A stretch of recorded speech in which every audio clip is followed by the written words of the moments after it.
بسم اللہ الرحمن الرحیم۔ اس بات میں کوئی شک نہیں کہ پاکستان اس وقت معاشی، سماجی اور سیاسی طور پر بدحالی کا شکار ہے۔ ہر ادارہ متنازع ہے، سیاسی قیادت بری طرح ایکسپوز ہو چکی ہے، مایوسی کا اندھیرا بڑھ رہا ہے اور امید کی کرنیں ایک ایک کر کے بجھ رہی ہیں۔ ان حالات میں شعوری طور پر سب سے پہلے جو طبقہ متاثر ہوتا ہے وہ نوجوان ہے، اور یہی طبقہ سب سے پہلے فیصلہ کرتا ہے کہ آگے جا کر کیا کرنا ہے۔ دوستوں، عام طور پر ان کے پاس دو ہی راستے بچ جاتے ہیں۔ پہلا یہ کہ اجڑتی ہوئی بستی کو چھوڑ کر خوشحال بستی کی تلاش میں ہجرت کر لی جائے اور ایک نیا مسکن تلاش کیا جائے۔ دوسرا یہ کہ اس اندھیرے کو دور کرنے کے لیے خود ہی شمع روشن کی جائے، چاہے اس کا ایندھن اپنا خون ہی کیوں نہ ہو۔ نوجوانوں کی ایک بڑی تعداد نے پہلا راستہ اختیار کرنے کا فیصلہ کیا ہے۔ حالیہ اعداد و شمار کے مطابق اس سال بہتر مستقبل کے لیے ملک چھوڑ کر جانے والوں کی تعداد میں حیران کن اور افسوسناک حد تک اضافہ ہوا ہے۔ 2022 میں 7,65,000 پڑھے لکھے نوجوانوں نے پاکستان چھوڑ دیا ہے۔ ان میں ڈاکٹرز، انجینئرز، IT ایکسپرٹ اور دیگر شعبوں سے تعلق رکھنے والے نوجوان شامل ہیں۔ مشکل حالات کے دوران ہجرت کرنے والوں کے بارے میں کوئی فتویٰ جاری نہیں کرنا چاہتا۔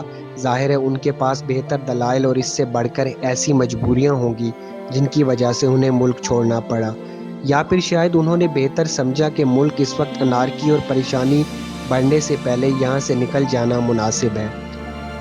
لیکن مسائل کا یہ حل نہیں کہ نوجوانوں کا ملک چھوڑ کر چلے جانا، بلکہ امید کی شمع جلانا ہوتا ہے۔ اگر یوں ہی نوجوان ملک چھوڑ کر جاتے رہے، مجبور اور لاچاروں کے دکھوں کا مداوع کون کرے گا؟ اگر اس اندھیری رات میں سبھی جگنو چلے گئے تو صبح اور خوابوں کے تکمیل کے انتظار میں بیٹھے اس ملک کے مکینوں کا راستہ کون دکھائے گا؟ دوستو، اس وقت ملک میں معاشی بدحالی، بد نظامی، عدم انصاف اور نہ جانے درجنوں مسائل کی وجہ سے اندھیرا ہے۔ لیکن ان سب میں قصوروار تو وہ ہیں جو اس ملک کے حکمران رہے ہیں یا اس وقت ہیں۔ تو بجائے اس کے کہ اس ملک کو اس اشرافیہ سے نجات دلائی جائے، ہم ملک کیوں چھوڑ کر جا رہے ہیں؟ ہمارے حکمرانوں نے برے طریقے سے ہماری امیدوں کو توڑا ہے، مایوس کیا ہے، لیکن اب یہ فیصلہ تو ہو گیا کہ ان میں سے کوئی بھی ہمارے مسائل حل کرنے کے لیے سنجیدہ نہیں، بلکہ سب اقتدار کی ہوس کے پجاری ہیں۔ یہ بھی ثابت ہو گیا کہ اگر ایک طرف خزانہ چور ہیں تو دوسری طرف طوائف چور، ایک طرف چھوٹے چور ہیں تو دوسری طرف بڑے چور کا بیانہ بن رہا ہے۔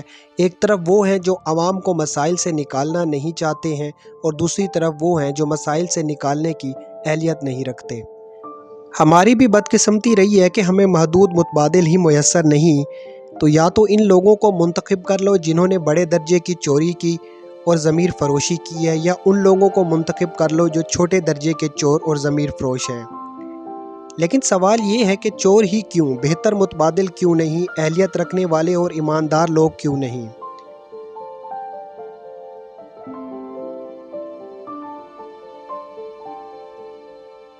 ہم خود متبادل کیوں نہیں بن سکتے؟ دوستو، میں آپ کو ایک ایگزامپل کے طور پر اپنی بات کو سمجھانا چاہوں گا۔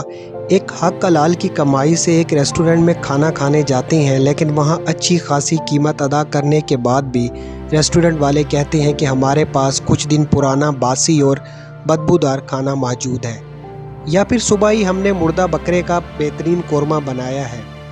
تو آپ ان دونوں میں سے کوئی ایک پکوان کھائیں گے؟ میری رائے میں اگر اچھے خاصے پیسے ادا کرنے کے بعد بھی آپ کو بہتر کھانا نہیں مل رہا تو آپ وہ کھانا نہیں کھائیں گے اور کوشش کریں گے کہ کیوں نہ خود ہی پکا کر کھا لیں۔ ایسے ہی جب ہر خریدی جانے والی چیز پر سیلز ٹیکس دیتے ہیں، پیٹرولیم پر لیوی ادا کرتے ہیں، انکم اور پراپرٹی ٹیکس بھی ادا کرتے ہیں، لیکن اس کے باوجود بھی آپ کو ایک بوسیدہ نظام دیا جاتا ہے جس میں کسی بھی سیاسی جماعت کی حکومت آئے، وہ اشرافیہ کی حکومت صرف اشرافیہ کے لیے ہو، اور آپ کو ہمیشہ یہی کہا جاتا رہے کہ جو ہے یہی ہے، اسی میں سے منتخب کرو۔ تو عقل و شعور کا تقاضا یہ نہیں کہ آپ ان آپشنز کو دھتکار کر خود ایک آپشن بنیں۔ کیا عقل و شعور کا تقاضا یہ نہیں کہ آپ ان آپشنز کو دھتکار کر خود ایک آپشن بنیں؟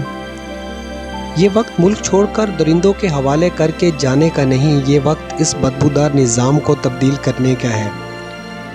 پڑھے لکھے اور باشعور نوجوانوں کو خود نظام کی تبدیلی کے لیے میدان میں آنا ہوگا۔ تاکہ ملک کی عوام کو اشرافیہ سے تعلق رکھنے والے کمیشن خوروں، منی لانڈروں اور اخلاقی چوروں کے بجائے ایک ایماندار، اہل اور باشعور قیادت کا آپشن بھی میسر آئے۔ برے وقت میں رائے فرار اختیار کرنا آسان ہوتا ہے، لیکن حالات کے بدلنے کے لیے ذمہ داری اٹھانا مشکل، لیکن باوقار انتخاب ہے۔ کیوں نہ دوسرا راستہ اختیار کیا جائے؟ کیوں نہ اس اندھیرے کو دور کرنے کے لیے شمعیں جلائی جائیں، بلکہ کرپٹ اور بدبودار نظام سے ملک کو نجات دلائی جائے۔ یاد رکھیں، اس ملک کو چھوڑ کر جانا مسائل کا حل نہیں ہے، مسائل کو حل کرنا مسائل کا حل ہے۔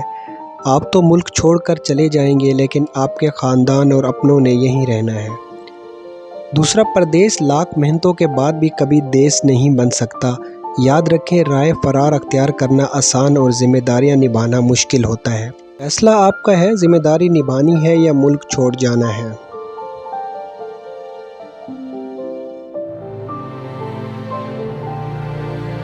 دوستو، یہ تھی ہماری آج کی ویڈیو۔ امید کرتا ہوں آپ کو ویڈیو پسند آئی ہوگی۔ مزید ایسی ویڈیو کے لیے ہمارے چینل کو سبسکرائب کر دیں اور بیل آئیکن کا بٹن دبا دیں تاکہ ایسی معلوماتی ویڈیو آپ تک پہنچتی رہے۔